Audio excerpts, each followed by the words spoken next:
Bonjour à tous, petite présentation du parcours Sciences de la vie en L1 SPS à Strasbourg. Le parcours Sciences de la vie, eh bien, il se situe en tête de liste. Pourquoi? Parce que c'est le parcours où il y a le plus de places. Mais attention, son taux d'accès est de 50%, donc vous avez une chance sur deux d'y accéder. Il va donc contenir des étudiants qui ont un très bon niveau, un très bon dossier scolaire. Seulement 9% d'entre eux, en tout cas à Prépa-Vézal, n'avaient pas l'aspect SVT. Donc nous vous recommandons quand même de garder l'aspect SVT si vous souhaitez accéder à ce parcours ou du moins avoir un excellent dossier scolaire. 96% d'entre eux, pour qui c'était le premier vœu. Donc voilà, on ne donne pas le parcours SDV comme ça aux étudiants qui n'auraient pas d'autres places ailleurs. C'est vraiment un parcours très sélectif et celui qui est rempli par des étudiants qui veulent vraiment en premier vœu ce parcours. Et 10% du programme de terminale utile pour ce parcours. Et oui, c'est pas ce qu'on pense. Les sciences de la vie, c'est pas comme la SVT. Vous allez retrouver quelques notions, évidemment, sur la cellule, par exemple. Mais on étudie vraiment en sciences de la vie. Vous allez voir vraiment l'ensemble de l'environnement, de l'humanité, de la biomédicale un petit peu. Donc, vous allez voir que c'est un gros bond par rapport à ce que vous avez fait au lycée. Et justement, en parlant de contenu, voici les différentes matières. Donc, au premier semestre, il y aura de la biologie et de la biodiversité. La biologie, c'est plus ce qui est lié au vivant, avec les biomolécules, la biologie cellulaire, la génétique et la phylogénétique, où on va classer un petit peu les espèces vivantes. Biodiversité, on va plus parler de ce qui nous entoure, c'est-à-dire les micro-organismes, bactéries, virus, archées, les champignons, les végétaux et les animaux. Au second semestre, trois matières. Les pratiques de laboratoire, donc c'est tout ce que vous faites en labo pour identifier les biomolécules, donc les protéines, les acides aminés, etc. Et les micro-organismes. De l'écologie, alors là, on va parler plutôt de tout ce qui est population, la biocénose, les espèces, les relations inter- et intraspécifiques. Et puis la génétique, alors là, c'est les lois de Mendel avec des croisements. Vous avez vu un tout petit peu ça en première, il me semble. Voilà, une année, c'est 60 crédits. Le parcours vaut pour 21 crédits, quasiment autant que le bloc santé. Donc, je rappelle que le parcours est un parcours et non une mineure. Et il faut le prendre sérieusement, tout comme le tronc commun. Alors, les modalités du contrôle continu. Comme vous pouvez le voir ici, eh bien, ce n'est que du QCM. Par rapport au lycée, c'est changeant. Au lycée, vous avez de la rédaction, des études de documents, nul besoin d'apprendre son cours par cœur, un petit peu de réflexion et ça roule. Eh bien, ici, en parcours SDV, c'est que du QCM, donc apprentissage 1000% par cœur, au moindre petit détail, à la moindre petite définition. Les QCM sont quand même variés puisque des fois ils portent sur des cellules, des fois ils sont, enfin des cellules, des images, des fois ils sont sous forme de tableaux. Vous allez devoir un petit peu entremêler différents critères ensemble. Des fois ils portent sur des schémas, donc avec des annotations, et vous devrez encoder carrément des mots. Donc c'est vrai qu'il y a un petit peu d'encodage, donc ce sont juste des mots à encoder sur une grille alphanumérique. Rien de très sorcier, mais voilà, il faut savoir que la densité est telle, et voilà, il faut donc apprendre en conséquence pour pouvoir répondre à toutes ces questions. Déroulement des contrôles continus. Alors, vous avez ici la frise des contrôles continus du tronc commun. Donc, 3 CC au premier semestre, 3 CC au second semestre, dans les UE donc du bloc santé et transverse.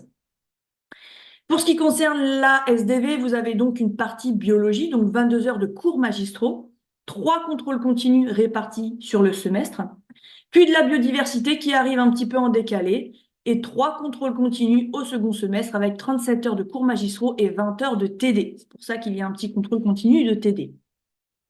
Au second semestre, des pratiques de laboratoire, donc vous avez 26 heures de cours magistraux, 20 heures de travaux dirigés et 12 heures de travaux pratiques. Ça va être plutôt sympa les travaux pratiques. Pareil, 3 contrôles continus et un contrôle continu qui va mixer les TD et les TP. Puis l'écologie, 24 heures de cours magistraux, pas de TD ici. Et la génétique, également 24 heures de cours magistraux, pas de TD ici. En général, les contrôles continus se déroulent en même temps et de la même manière que le reste tout au long du semestre. Concernant la préparation chez Prépa Vésal, donc vous aurez des livrets complets d'apprentissage. Quand je dis complet, c'est qu'on ne retire rien et on n'ajoute rien. C'est vraiment le cours tel que vous l'apprenez à la fac. On vous fait bien sûr des fiches récapitulatives, hein. Donc les livrets, ils sont annotés avec des petits cœurs et des R, ça veut dire que les notions sont tombées soit l'année dernière, soit plusieurs fois. Donc tout est imagé. Les fiches récapitulatives très importantes, c'est vraiment pour réduire le cours et vous donner accès à l'essentiel. Ce n'est pas un cours, c'est vraiment pour vous aider juste à vous organiser dans un cours de 30 pages, par exemple. Les spots exam, eh bien, c'est des petites choses faites à la tablette pour vous aider à comprendre quelques passages qui seraient un petit peu compliqués pour la compréhension. L'entraînement e-learning, alors là, vous avez une banque de plus de 1500 QCM en e-learning avec des annales, des questions de colle, des questions type exam, des questions d'entraînement. Vous allez pouvoir vous entraîner par tag. Colle et contrôle continu, bah, c'est pour vous mettre en condition, hein, tout simplement, des colles hebdomadaires, des contrôles continus sur place, imprimés. Des ateliers avec des parrains-marraines. Donc, les ateliers, c'est vos parrains-marraines qui interviennent pour vous donner tout simplement leur expérience à eux, comment ils voient les choses, comment ils ont fait pour réussir. Et puis ici, des séances donc avec l'enseignant, alors un vrai enseignant, un docteur, voilà, pour ne rien rater, être prêt pour le jour J. On va faire des petites séances récap, des séances de foire aux questions, des séances où on revient sur les points un petit peu qu'on aurait vus difficiles pour vous. Voilà, donc pour que vous soyez prêts pour le jour J. La principale difficulté de ce parcours, eh bien, c'est l'apprentissage puisqu'il est dense. Les cours de sciences de la vie sont très très denses, beaucoup de nouveaux vocabulaires, forcément des quantités à apprendre par cœur. Il va falloir bien s'organiser pour eh bien, gérer aussi le tronc commun à côté. La solution mise en place, c'est l'ancrage mémoriel à prépa Vésal. Donc, l'ancrage mémoriel, en fait, c'est la banque de QCM en ligne basée sur, comme je vous l'ai dit, des annales, des questions type examen et des questions simples d'entraînement. Vous allez donc avancer, livrer donc cours par cours, notion par notion grâce au tag, et vous allez pouvoir, pour chaque notion, par exemple là, la notion sur le vivant, eh bien, remplir ces petits camemberts. Donc, vous avez donc le pourcentage de réussite. Plus vous réussissez, plus le pourcentage augmente. Le pourcentage d'avancement dans la banque du thème et le pourcentage d'ancrage, c'est quand vous avez réussi plusieurs fois des questions se rapportant à la même notion. Une fois que tout est bouclé, eh bien, votre cours est acquis et vous pouvez passer au suivant. Les prérequis pour cette matière. Alors, comme vous le voyez ici, ce n'est pas une matière rédactionnelle, une matière où il faut réfléchir, où il faut apprendre en densité. Alors, il y aura quelques petits calculs au second semestre, mais je l'ai barré puisque vraiment, c'est pas une matière calculatoire. Et vous n'aurez pas d'oraux non plus.